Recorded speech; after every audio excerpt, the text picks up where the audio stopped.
मेरी बीवी को सोने की चेन गिफ्ट किया? ये हाथ किधर लगाता है? ये चल ये रुको रुको रुको रुको, छोड़ो, हटो।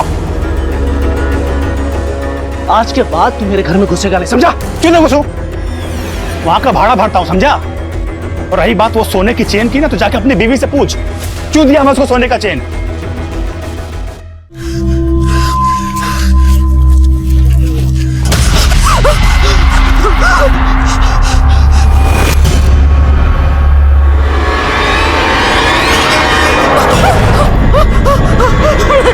मुझे छोड़ दो, प्लीज मुझे छोड़ दो, मुझे मत मारो, मत मारो मुझे, मत मारो मुझे, छोड़ दो, प्लीज मुझे छोड़ दो।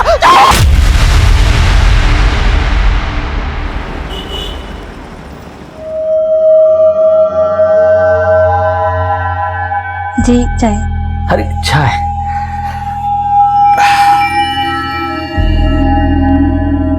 अरे एक मिनट सुनो। जी तुम अपने लिए चाय नहीं लाई? जी अरे हाँ, मैं तो भूल ही गया, तुम चाय नहीं पीती। ठीक है। तो मैं भी ऐसे चाय छोड़ देता हूँ। अरे तुम खड़ी क्यों? बैठो तो, बैठो बैठो।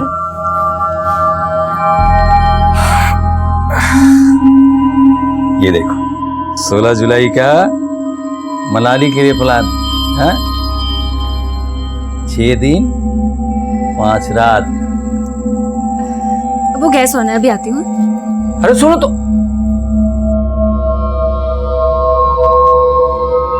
1 2 3 4 5 6 7 8। वाह, वेरी गुड जानू। लेकिन 16 जुलाई मनाली डन ना? डन, लेकिन मनाली नहीं, शिकागो। शिकागो? जानू, $1 70 रुपए। मैं बिजली विभाग का क्लर्क हूं, ऊपरी आमदनी भी थोड़ी है, ऊपर से रिटायर्ड भी हो रहा हूं। जानू, एक काम करते हैं, मनाली नहीं लद्दाख चलते हैं। 10 दिन 9 रात। डन?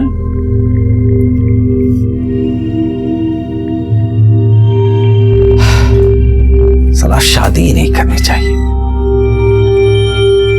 जी पैकेज तो अच्छा है, लेकिन थोड़ा डिस्काउंट कर देते तो अच्छा होता। क्या है ना, हम 2 लोग हैं। मालूम है कपल में 2 लोग होते हैं, लेकिन हम तो आपको हंसा के डिस्काउंट मांग रहे थे। जी जी, थैंक यू थैंक यू।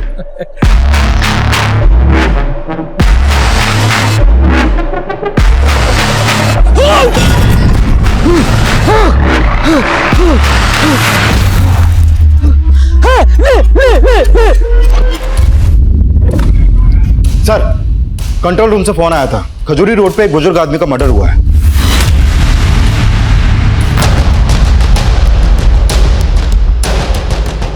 हीरा जी!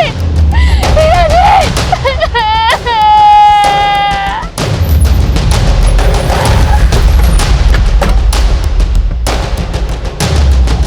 पीछे हटिए, पीछे साइड में ले जाओ उनको। साइड में लो।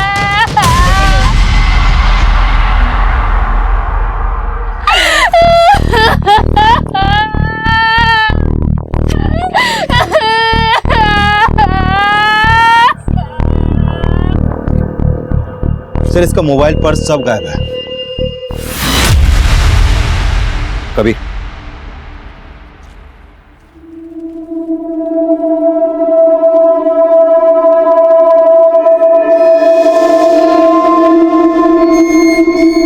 सर, लगता है इसी पत्थर से मारा गया इस आदमी को।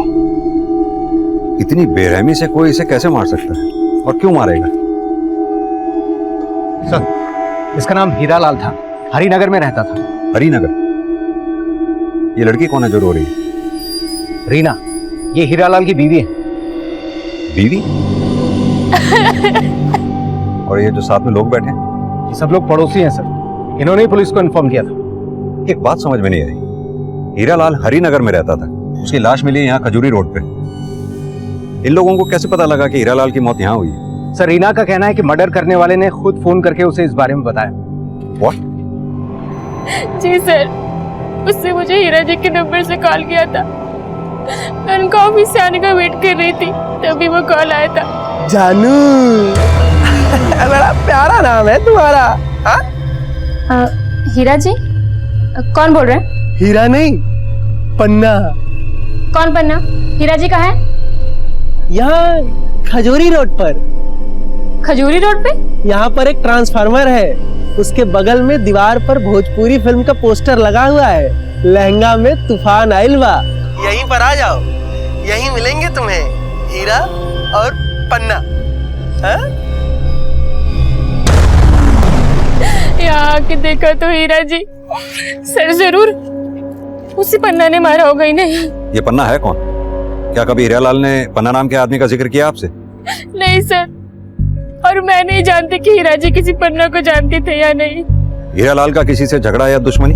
नहीं पता सर, वैसे भी मैं उन्हें सिर्फ 6 महीने से जानती थी।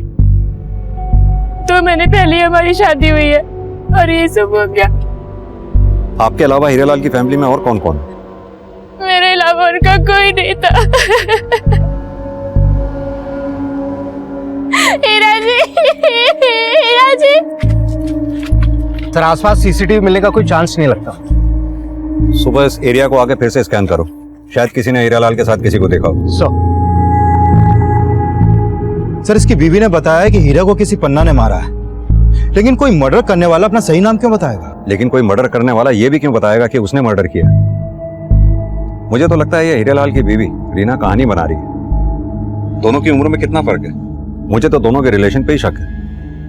इन दोनों के बारे में पता करो, दोनों के कॉल रिकॉर्ड्स निकालो, पता करो उनके कॉन्टैक्ट लिस्ट में क्या कोई ऐसा नंबर था जो उस वक्त इस एरिया में एक्टिव था। शायद उससे पता लगे कि हीरालाल को मारने वाला असली पन्ना है कौन। डुगडुगी दीदी, अपना वाला चुटकुला सुनाओ ना। फुलझड़ी, तूने तो मुझे जोकर समझ के रखा है। हाँ, आजा सुनाती हूँ।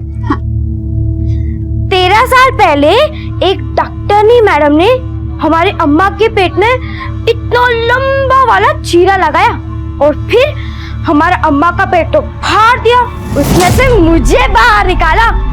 और डॉक्टरनी मैडम ऐसे टुकुर टुकुर देख के बोली, क्या बोली? धत तेरी की, ये तो डुगडुगी है। ये तो डुगडुगी है और ये फुलझड़ी है। ए डुगडुगी, काम पे नहीं जाना है क्या तुमको? जाना है भाभी, वो मैं सोच रही थी कि मैं पंकज भैया के साथ साइकिल पे चली जाऊं। क्यों? तुम्हारे पाँव में छाले पड़े हैं जो चल नहीं सकती हो? अरे ले जाओ ना, इसकी मेम साहब से तनख्वाह भी ले लेना इसकी। ठीक है चल। फुलझड़ी, मैं अभी आती हूँ। हाँ, फिर रात को आके तेरी वो गिनती वाली कविता सुनूंगी, याद कर लेना।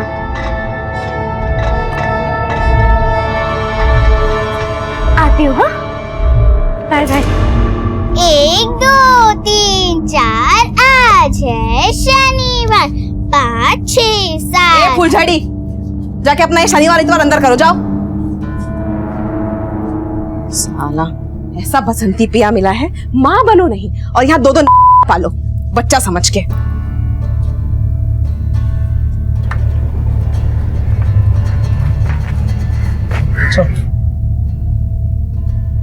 भैया, वो मैंने आपको बताया नहीं, रुक्मणी मैम साहब बोली थी कि वो मुझे 4 दिन बाद तनख्वाह देगी।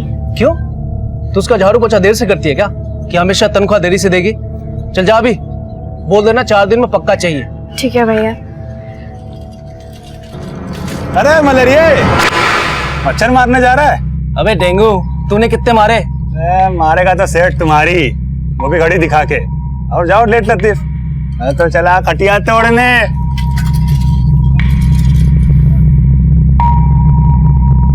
सर हीरालाल के कॉल रिकॉर्ड में ना तो कोई ऐसा नंबर मिला जो किसी ऐसे आदमी का हो जिसका नाम या निकनेम पन्ना हो, और ना ही कोई ऐसा नंबर मिला जो क्राइम सीन पे एक्टिव हो। ये पन्ना या जो कोई भी इसका नाम है सुपारी किलर भी हो सकता है हीरा की बीवी रीना इसे जानती हो। लेकिन से हीरा की बीवी के कॉल रिकॉर्ड में भी कुछ सस्पिशियस नहीं मिला। और हीरा के पड़ोसी बोल रहे हैं कि भले ही उनके रिश्ते बेमेल हो, लेकिन हीरालाल अपनी शादी से बहुत खुश था और वो 16 जुलाई को अपनी बीवी के साथ हनीमून पे लद्दाख भी जाने वाला था। क्योंकि रीना को कॉल करने से पहले उसने एक ट्रैवल एजेंट से ही बात की थी। ये बात मुझे उस एजेंट से ही पता चली। और सर ये भी पता चला है कि 15 जुलाई को वो रिटायर भी होने वाला था। मतलब कि हीरालाल ने रिटायरमेंट से 2 महीने पहले 57 साल की उम्र में एक 22 साल की लड़की से शादी की और रिटायरमेंट के बाद हनीमून पे जाने का प्लान बनाया, और हनीमून पे जाने से पहले हीरालाल का मर्डर हो गया। कबीर, ये सब तुम्हें कुछ अटपटा नहीं लग रहा? सर अटपटा तो मुझे ये हीरालाल का कैरेक्टर भी लग रहा है। ये बिजली विभाग में क्लर्क था और उसके साथ काम करने वाले एक आदमी ने इसके बारे में काफी कुछ बताया है। सर मैंने उसे यहाँ बुलाया आपसे मिलने के लिए। सर, हीरा के माता पिता उसके बड़े भाई बहन के गुजरने से पहले हीरा को कई बार समझा चुके थे कि शादी कर ले, शादी कर ले। लेकिन हीरा एक ही बात बोलता था कि मरते दम तक ब्रह्मचारी रहूंगा लेकिन शादी नहीं करूंगा। लेकिन सर, 2 महीने पहले हीरा ने सबको चौंका दिया। आजा आजा। हीरा, ये क्या? तो शादी कर लिया ना भैया। लेकिन तू तो कहता था ना कि ब्रह्मचारी रहेगा, शादी नहीं करेगा। रीना के प्रेम ने मेरा ब्रह्मचर्य व्रत तोड़ दिया। सर, हीरा के मर्डर की बात सुनकर मुझे बहुत झटका लगा है। और ये रीना तो सिर्फ 22 साल की है। इस लड़की के बारे में ज्यादा तो कुछ नहीं जानता मैं, लेकिन एक बात है, शादी के 2 महीने के बाद ही हीरा का मर्डर होना मुझे तो नहीं लगता कोई इत्तेफाक है। ये हीरा जरूर किसी की साजिश का शिकार हुआ है सर। सर, मैं और हीरा जी ऑनलाइन फ्रेंड थे। भले ही मुझसे 35 साल बड़े थे, लेकिन हम लोग के थॉट बहुत मिलते थे। फिर एक दिन हम मिले और हमने शादी का फैसला ले लिया। लेकिन इस रिश्ते से आपके घर वालों को कोई इतराज नहीं हुआ? जी नहीं, उन्हें कोई एतराज नहीं था। हेलो सर, रीना ने बताया कि हीरा से उसकी दोस्ती ऑनलाइन हुई थी, फिर ये दोनों आपस में मिले और मिलने के बाद इन दोनों ने शादी करने का फैसला लिया। हो सकता है रीना ने ऑनलाइन फ्रेंड बना के औरों को भी ट्रैप किया हो। ये रीना की अच्छी तरह से कुंडली निकालो। मुझे पूरा शक है कि वो हीरा को मारने वाला पन्ना रीना की ही अंगूठी का कोई नगीना होगा।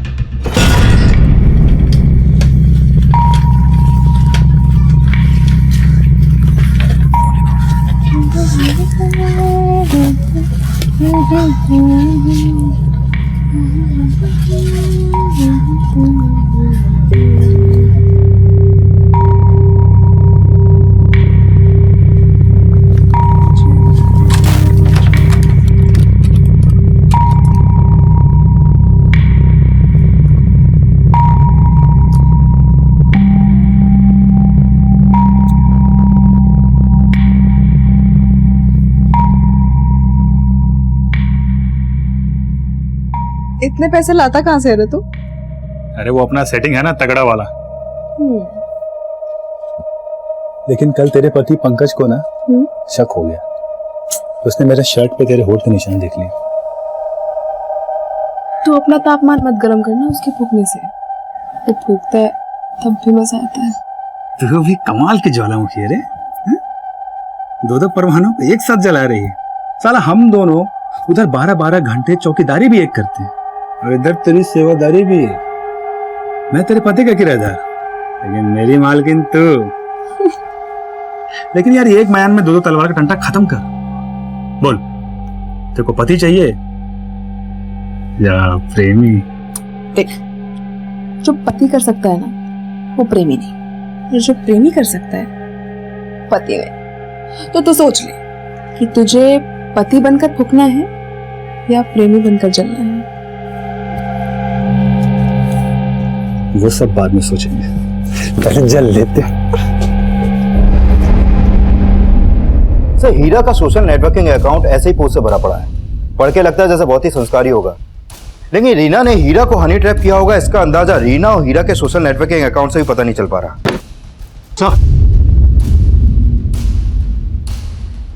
हीरालाल की पोस्टमार्टम रिपोर्ट, मौत सर पे चोट लगने की वजह से हुई। हत्या का समय क्या है? 7 जुलाई रात 8 से 9 बजे के बीच। और इसी बीच हीरा के फोन से रीना को कॉल किया गया। सर, अगर मान भी लें कि रीना हीरा को मरवाना चाहती थी, तो फिर कोई सुपारी किलर पत्थर से मर्डर क्यों करेगा? लेकिन कबीर, अगर यह हत्या लूट के इरादे से भी की गई है तो भी अक्सर देखा जाता है ऐसे क्रिमिनल ज्यादातर चाकू और छुरी का इस्तेमाल करते हैं। हीरा को पत्थर से मारा गया, और वो भी इतनी बुरी तरह से जैसे किसी ने दुश्मनी निकाली।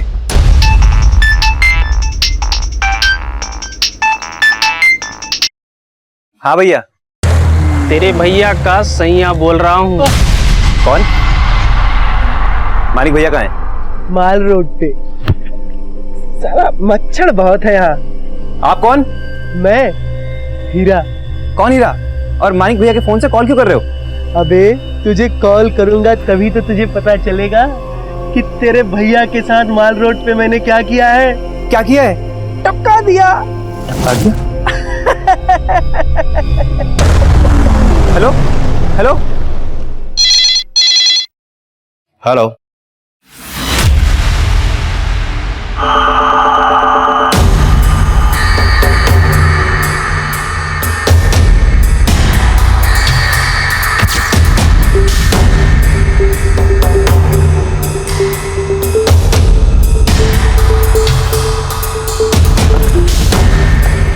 आइए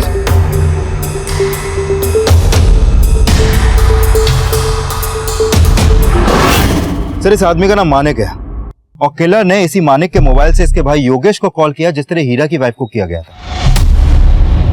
सर, हीरा की तरह इस मानिक का भी मोबाइल, पर्स, घड़ी, चेन सब गायब है। लेकिन सर, किलर ने हीरा की वाइफ को अपना नाम पन्ना बताया था, लेकिन यहाँ पर किलर ने मानिक के भाई को अपना नाम हीरा बताया। शायद कातिल का हीरा और मानिक से कोई कॉमन कनेक्शन हो।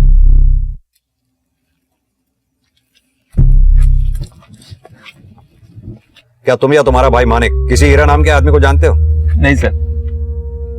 ये इसका नाम हीरा लाल है। इसका पिछले हफ्ते मर्डर हुआ था। क्या तुमने अपने भाई मानिक को कभी इसके साथ देखा था? नहीं सर, मैंने कभी नहीं देखा इस आदमी को। कबीर, भले ही मानिक का ये भाई योगेश हीरा लाल को नहीं जानता हो, लेकिन दोनों मर्डर्स की मोडस ऑपरेंडी सेम ही है। दोनों के मर्डर एक ही तरीके से हुए हैं। दोनों विक्टिम्स के साथ लूटपाट हुई है। हो सकता है दोनों का कातिल भी एक ही हो। अगर दोनों मर्डर्स में कोई बात अनकॉमन है तो वो ये कि मानिक की पैंट के जिप और बटन खुले हुए हैं, जबकि हीरा लाल की पैंट के जिप और बटन खुले हुए नहीं थे। क्या चक्कर हो सकता है? आपका मतलब मोलेस्टेशन से है? लेकिन सर, हीरा लाल की पोस्टमार्टम रिपोर्ट में तो ऐसा कुछ भी सामने नहीं आया। अब देखते हैं कि इस मानिक की पोस्टमार्टम रिपोर्ट में क्या निकलता है। और ये भी देखो कि मानिक और हीरा के बीच में क्या कनेक्शन हो सकता है, क्योंकि दोनों के मर्डर्स एक ही तरीके से हुए हैं। Okay sir. ये वही मानिक है जिसका हीरा लाल की तरीके से मर्डर हुआ है। पता कर, इन दोनों में कोई कनेक्शन है क्या? पता करता हूँ साहब।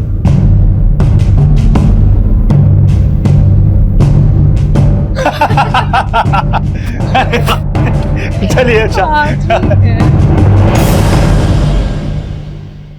क्या डेंगू, मुझे तो सेठ जी की घड़ी याद दिला रहा था, लेकिन आज अपनी ड्यूटी भूल के यहाँ क्या गुल खिला रहा है? वो भैया जी क्या है ना, वो रात को ड्यूटी पे मच्छर बहुत मारना होता है, इसीलिए थोड़ा ज्यादा खटिया तोड़ लिए। चलिए चलते हैं।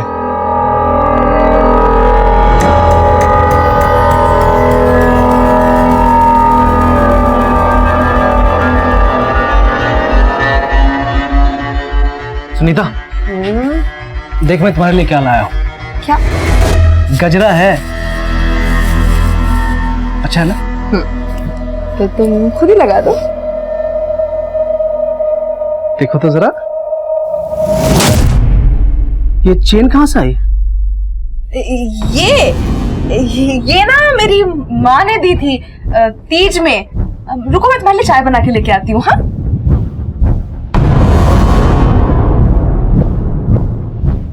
वैसे तो हमारे पापा बहुत बड़े पहलवान थे, तो एक बार दादाजी ने बोला, ए भीमा, ये कैसा पहाड़ खोदा है कि निकल आई चुईया? तो पापा ने बोला कि बापू, ये चुईया नहीं है, ये तो डुगडुगी है। रोज रोज मेरे स्वर्गीय अम्मा बाबा का मजाक उड़ाती रहती है। तुम डुगडुगी हो, कोई स्वर्ग की अप्सरा नहीं, समझी? ऐसा सही किए, दिन भर खी खी खी खी खी खी खी खी। ये डुगडुगी के साथ ना फुलझड़ी को भी काम पे लगाओ, कम से कम 2 पैसे तो आएंगे। हाँ हाँ, और उन पैसों से तुम सोने की चेन खरीद लेना। बड़ा तीज त्योहार मनाया जा रहा है यहाँ पे। सर, मानिक की लाश माल रोड पे जहां पर मिली थी, वहां के एक सीसीटीवी में मानिक के एक सिक्योरिटी गार्ड के साथ कैप्चर हुआ था। उसकी फुटेज इसमें है सर, दिखाओ।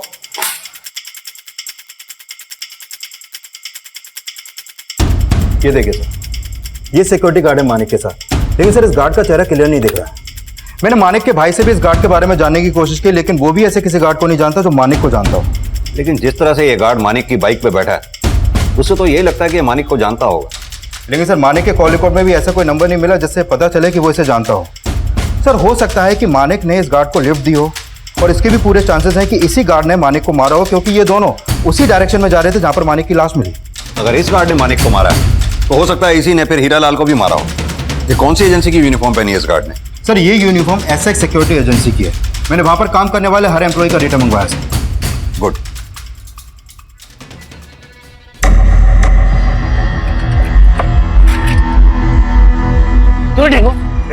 तूने मेरी बीवी को सोने की चेन गिफ्ट किया? हाथ क्यों लगाता है? ये चल, ये रुको, छोड़ो, हटो। आज के बाद तू मेरे घर में घुसेगा नहीं, समझा? क्यों ना घुसूं? वहां का भाड़ा भरता हूं, समझा? और रही बात वो सोने की चेन की ना, तो जाके अपनी बीवी से पूछ, क्यों दिया मैं उसको सोने का चेन?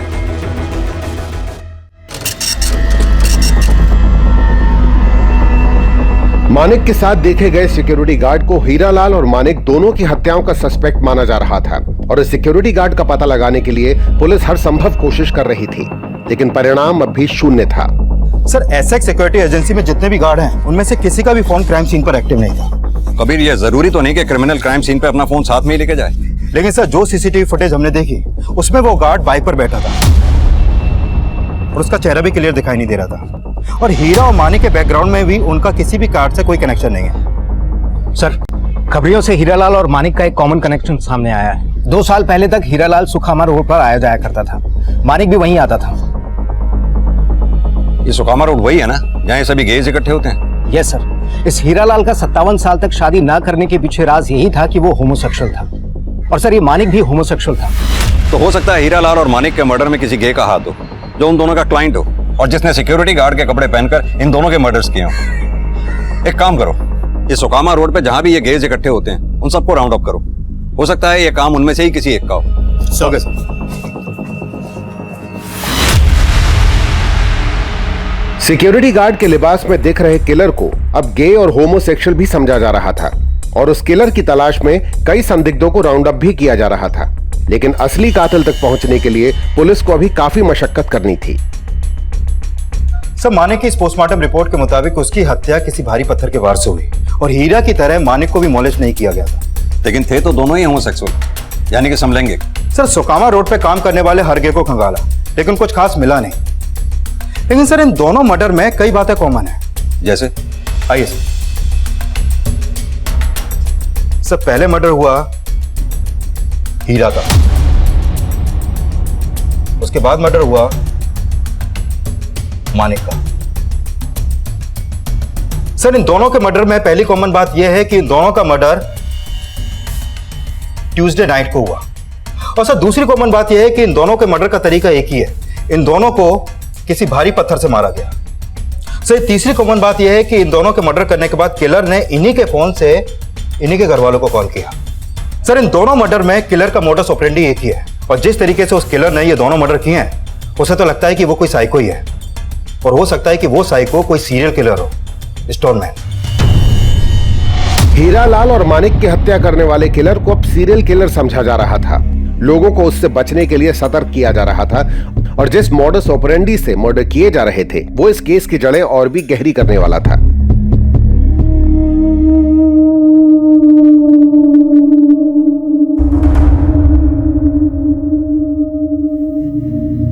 सर, फिलहाल कोई ऐसा अपडेट नहीं मिला कि पन्ना या किसी और आदमी का मर्डर भी सेम मोडस ऑपरेंडी से हुआ। लेकिन सर, मैं कुछ पुराने केसेस स्टडी कर रहा था।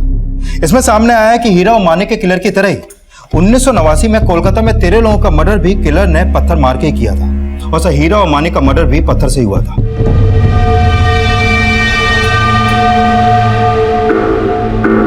और सर, सेम मोडस ऑपरेंडी से 26 मर्डर 1985 से 1989 के बीच मुंबई में हुए।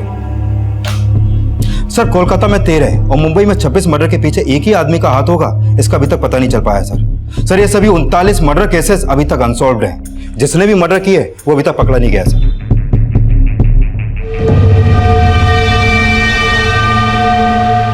और सर, 1985 से 1989 के उन मर्डर केसेस के बाद प्रेस वालों ने उस सीरियल किलर का नामकरण भी कर दिया था, स्टोनमैन।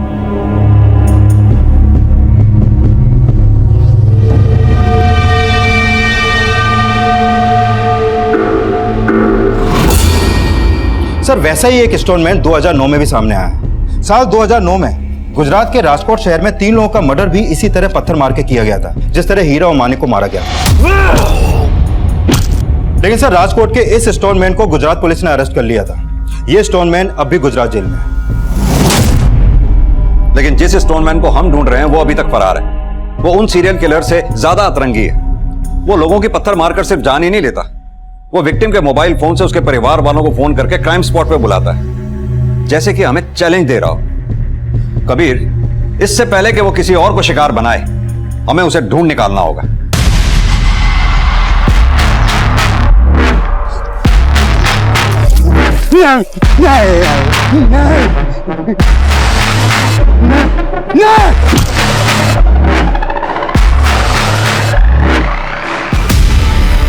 बोलो। नमस्ते मेम साहब, मैं फुलझड़ी। झाड़ू पोछा बर्तन सब जानती हूँ। ठीक बोली। कल तुमको काम पे लेके जाऊंगी और वहाँ पे खाली बोलना नहीं है, करके दिखाना है। झाड़ू पोछा बर्तन तीनों, तब जाके तनख्वाह मिलेगी। पर भाभी डुगडुगी दीदी बोलती है मुझे पढ़ना है। जो दीदी बोलती है वो नहीं, जो मैं बोलती हूँ तुम वो करोगी, समझी? अच्छा सुनो, जाओ जाके खेलो और जितनी मस्ती करनी है आज ही कर लो, कल से काम पे लगना है, ठीक है? जाओ।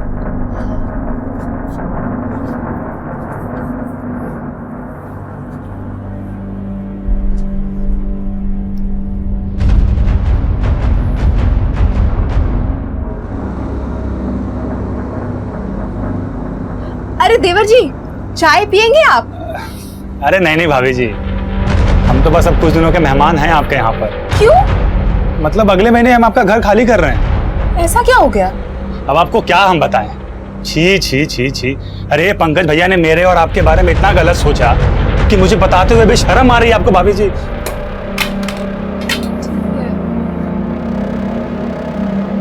अच्छा हम चलते हैं, अब ख्याल रखिएगा।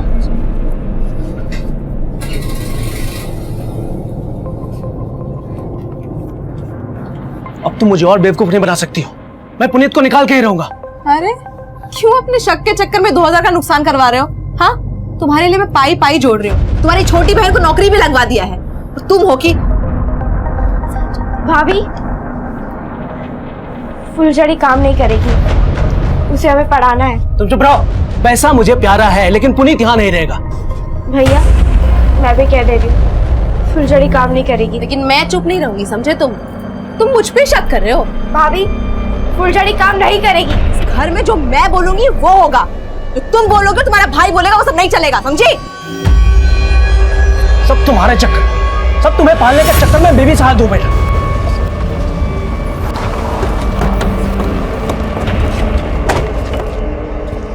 पीछे हटिए आप लोग, पीछे हटिए, पीछे हटिए।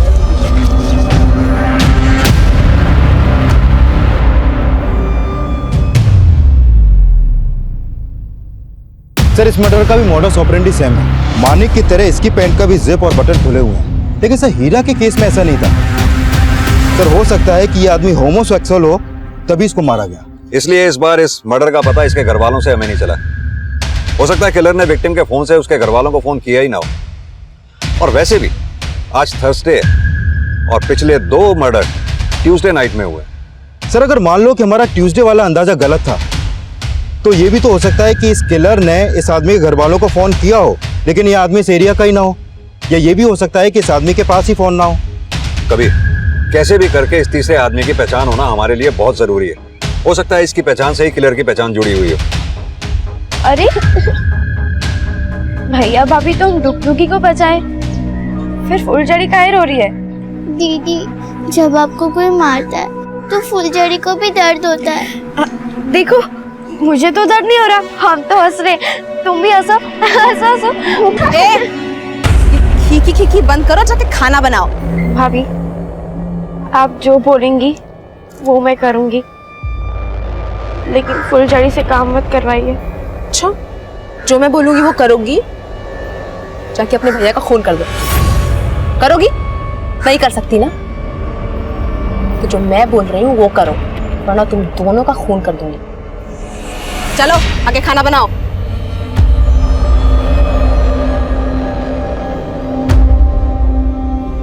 सर हमने सभी थानों में उस तीसरे विक्टिम की फोटो सर्कुलेट करवा दी है, लेकिन अभी तक उसकी कोई पहचान पता नहीं चल पाई है। ना तो उसकी कहीं पर कोई मिसिंग कंप्लेंट दर्ज हुई है और ना ही हीरा और मानिक की तरह सुकामा रोड के गे से उसका कोई कनेक्शन मिल पा रहा है। सर समझ में नहीं आ रहा है कि ये स्टोनमैन वाकई में गे है या नहीं है। हो सकता है वो कोई ऐसा सनकी हो जो होमोसेक्सुअल्स और गेज से नफरत करता हो और एक एक करके इन सबको मार के अपनी सनक निकाल रहा हो। लेकिन सर ना तो हमारे पास उसका कोई फोटो है और ना ही कोई स्केच। वो सिक्योरिटी गार्ड है या नहीं ये भी कंफर्म नहीं है। सर इस किलर को ढूंढना समुद्र में सुई ढूंढने जैसा लग रहा है। कबीर एक काम करते हैं, राजकोट जेल में बंद उस कैदी से मिलते हैं जिसने इस सीरियल किलर की तरह पत्थर मारकर मर्डर्स किए थे। हो सकता है अपने एरिया के स्टोनमैन की कोई लीड उससे मिले। Right sir.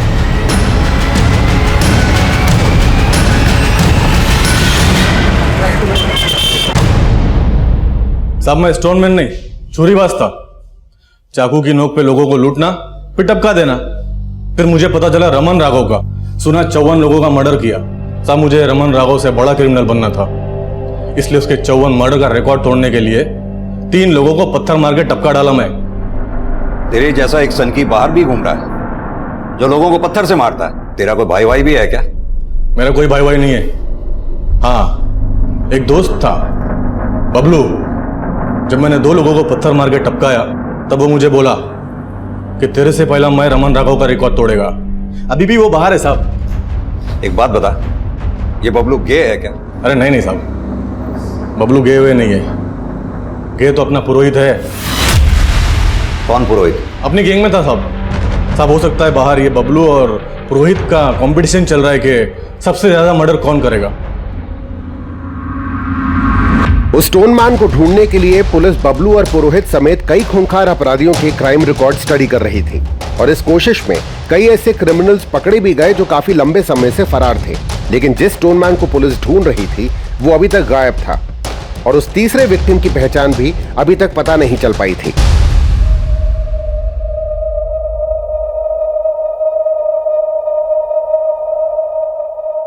मैंने इस मच्छर को बोल दिया है कि चाहे जो भी हो ये डेंगू हमारे साथ ही रहेगा।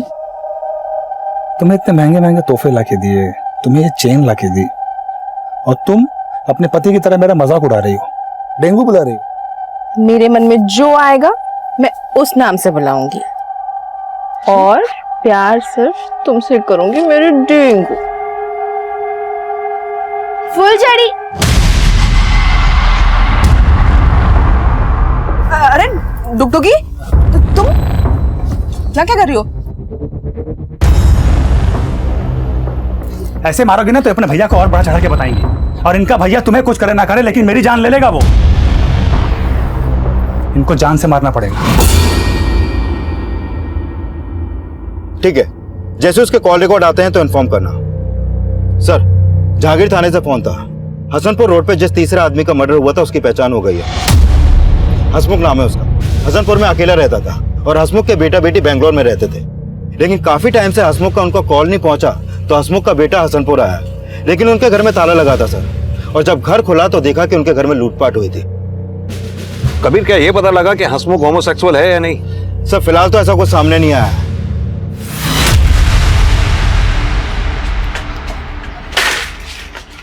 ये क्या सुन रहा मैं? क्या हुआ? जो सुन रहे हो सही सुन रहे हो। तुम्हारी दोनों बहनें भाग गई हैं। मैं बोलता था उसे इतना मत मारो, लेकिन तुम हमेशा उसे मारती थी। तो तुम भी तो मारते थे ना उसको। लेकिन मेरा तुम पे बस नहीं चलता है ना।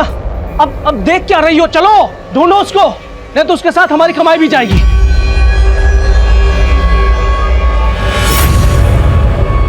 सर, ये हसमुख के कॉल रिकॉर्ड।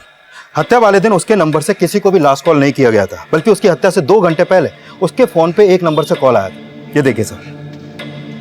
और हत्या वाले दिन ये नंबर उसी एरिया में एक्टिव था जहां पर हसमुख का मर्डर हुआ। सर, अभी ये नंबर नुसरतगंज में एक्टिव है। लेकिन ये नंबर है किसका? सर, अभी थोड़ी देर में पता चल जाएगा कि ये नंबर किसके नाम पे रजिस्टर्ड है और इसका फोटो भी सामने आ जाएगा। सर, ऑलरेडी मैंने अपनी एक टीम को नुसरतगंज में तैनात कर दिया है। हो सकता है ये नंबर यूज करने वाला स्टोन मैन ही हो। अरे फुलझड़ी और डुगडुगी को धरती तो निकल नहीं जाएगी ना? देख सुनीता, तू सच सच बता, कुछ छुपा तो नहीं रही है ना? अरे तुमको क्या लग रहा है मैंने मार दिया उनको? नहीं, तू मुझसे भी ज्यादा कमीनी है। तू उसे मार नहीं सकती लेकिन उसे बेच सकती है।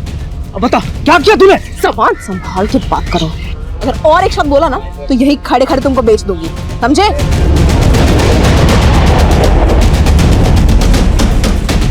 सर, उसका नाम जगत है, ये उसका फोटो। सर, हसमुख को जिस नंबर से कॉल आया था वो इसी जगत के नाम पे नुसरतगंज के एड्रेस पे रजिस्टर्ड है। हमने इसको उठवा लिया सर। ग्रेट।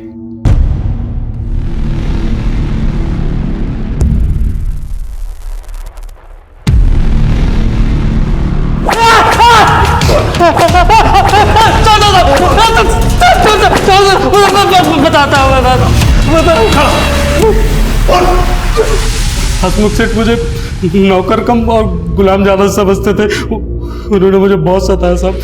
फिर मैंने उनके कि नौकरी छोड़ दी साहब, लेकिन मैं उनसे बदला लेना चाहता था साहब। फिर मैंने हसमुख सेठ को फोन किया और उनसे कहा कि वो मुझसे मिले, नहीं तो मैं उन पर झूठा केस कर दूंगा कि वो मेरा शोषण करते थे। फिर सब मैंने उनको फोन किया और वो मुझसे मिलने आए और मैंने उनको मार दिया साहब। मैंने अखबार में पढ़ा था कि स्टोनमैन जिसको मारता है तो उसके पैंट के बटन और जिप खोल देता है, तो मैंने वैसे ही किया। लेकिन साहब मैं स्टोनमैन नहीं हूँ साहब, मैं स्टोनमैन नहीं हूँ साहब।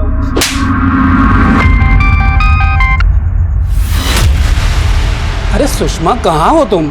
मैं कब से तुम्हारा इंतजार कर रहा हूँ, तुम अभी तक घर पर क्यों नहीं आई? क्योंकि सुषमा मरने वाली है। क्या बक रहे हो? कौन हो तुम? स्टोनमैन। स्टोनमैन? पुलिस वालों ने यही नाम तो दिया है मेरा। जल्दी से बसंतपुर रोड आ जा, तेरी बीवी को टपका दिया है मैंने। हेलो हेलो,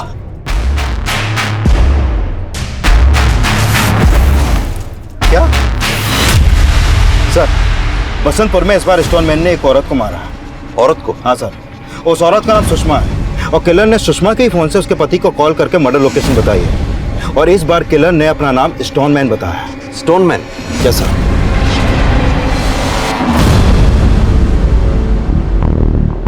पहले की तरह इस बार भी पुलिस को क्राइम सीन से उस स्टोनमैन तक पहुंचने का कोई क्लू नहीं मिला और पुलिस सुषमा से जुड़े हर एंगल को इन्वेस्टिगेट कर रही थी। और इस बीच एक संदिग्ध उनकी नजर में आया। सर, सुषमा का मर्डर बसंतपुर में जहां पर हुआ था, उस एरिया के एक सीसीटीवी में सुषमा कैप्चर हुई थी। उसके फुटेज इसमें है सर। दिखाओ।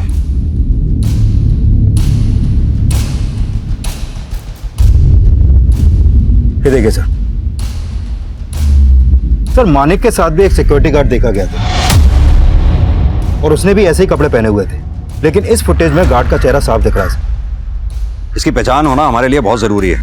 पता करो इसका कोई क्रिमिनल रिकॉर्ड तो नहीं है। Okay sir.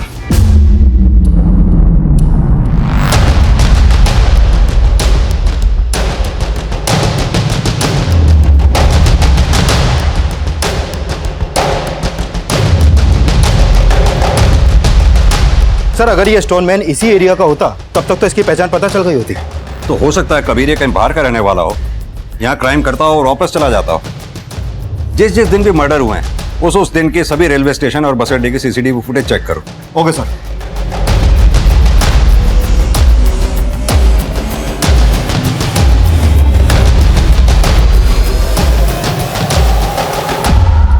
सर, आपका अंदाजा सही निकला।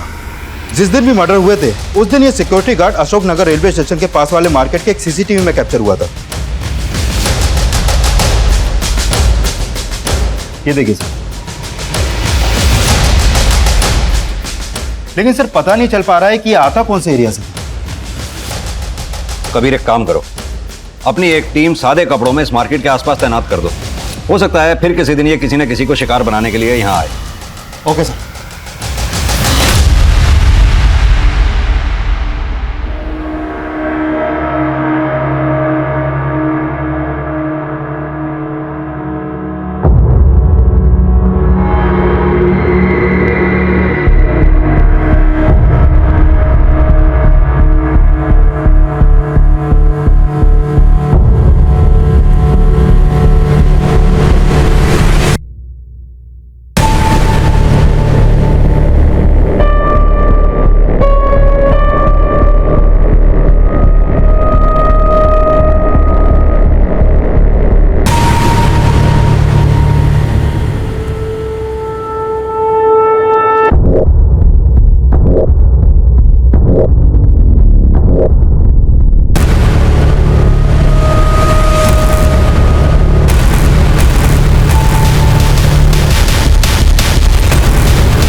शिकायत कर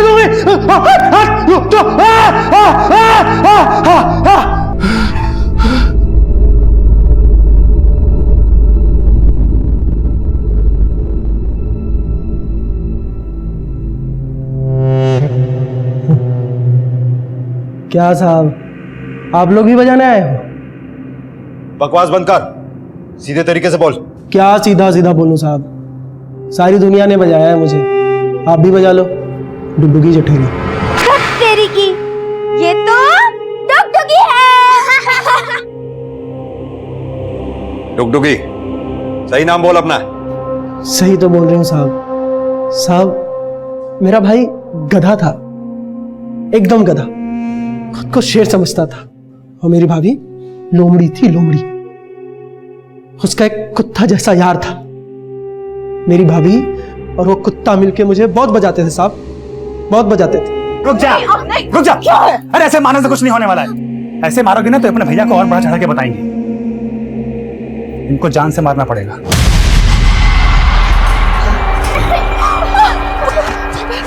फिर साहब फुलझड़ी को लेके वहां से मैं भाग गई।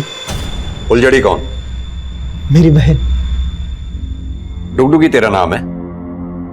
तू लड़की है? नहीं साहब, लड़की नहीं,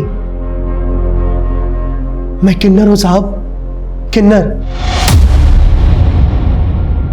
साहब जब मैं फुलझड़ी को लेकर भागी तो मुझे मुन्नी अम्मा मिली, वो भी किन्नर थी साहब।